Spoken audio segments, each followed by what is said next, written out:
আসসালামু আলাইকুম আমার প্রিয় ভিউয়ার্স। আজকে আমি খুব সহজ একটা সকালের নাস্তার রেসিপি নিয়ে এসেছি। অনেক সময় বাসায় বাসি রুটি থাকে, যেটা শক্ত হয়ে যায় আর খেতেও ভালো লাগে না। এই রুটিগুলো ফেলে না দিয়ে এই দারুণ মজাদার নাস্তাটা বানাতে পারেন।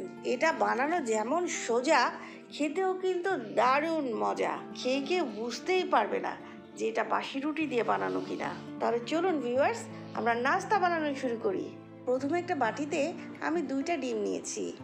এখন এর মধ্যে দিয়ে দিচ্ছি 1 টেবিল চামচ পরিমাণ পেঁয়াজ কুচি, 2টা কাঁচামরিচ কুচি, 1/4 কাপ গ্রেট করা গাজর, 1/4 কাপ ক্যাপসিকাম কুচি, 1/3 কাপ সেদ্ধ মুরগির মাংস। ভিউয়ার্স, এটা অপশনাল, যদি হাতের কাছে থাকে তাহলে দিবেন।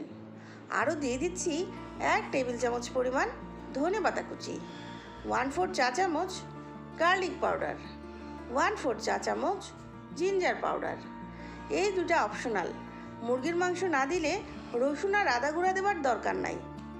এরপর দিয়ে দিচ্ছি 1/2 চা চামচ কালো গোলমরিচ গুঁড়া, 1/4 চা চামচ চাট মশলা গুঁড়া, আর অ্যাড করছি স্বাদ মতো লবণ। এখন এই সবগুলো উপকরণ আমি ডিমের সাথে খুব ভালোভাবে মিশিয়ে নিচ্ছি। ভিউয়ার্স, আপনাদের হাতের কাছে যদি গাজর ক্যাপসিকাম না থাকে তাহলে শুধু ডিম দিয়েও এটা বানাতে পারবেন। আমার ডিমের মিশ্রণ একদম রেডি। এখন একটা ফ্রাই প্যানে 1/2 টেবিল চামচ বাটার দিয়ে দিচ্ছি। চুলার আঁচ লো করে দিয়ে বাটার গলিয়ে নিব।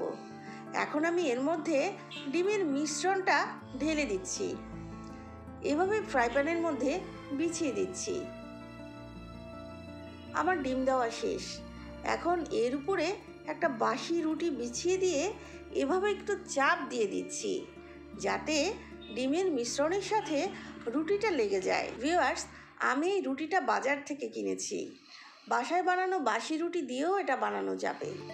এই সময় চুলার আঁচ অবশ্যই লো রাখতে হবে। হাই আছে এটা বানাতে গেলে নিচে ডিম পুড়ে যাবে, আবার গাজর আর ক্যাপসিকামও সেদ্ধ হবে না। 4 থেকে 5 মিনিট ভাজার পরে আমি এভাবে উল্টে দিচ্ছি।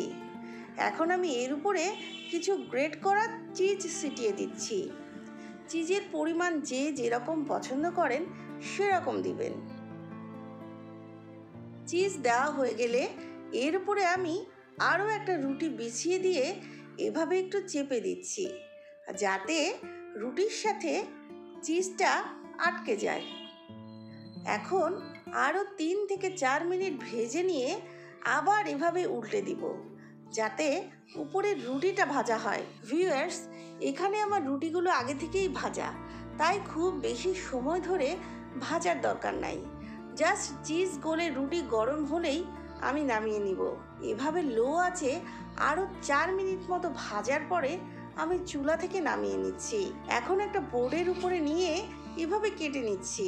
তৈরি হয়ে গেল দারুণ মজাদার নাস্তা। বাসায় যদি বাসি রুটি থাকে তাহলে ফেলে না দিয়ে আজকেই ট্রাই করুন। আশা করি সবাই পছন্দ করে খাবে। আবারও অন্য কোনো রেসিপি নিয়ে দেখা হবে মাহিস কিচেনে, ইনশাল্লাহ। সবাই ভালো থাকবেন, সুস্থ থাকবেন। সেই পর্যন্ত আল্লাহ হাফেজ।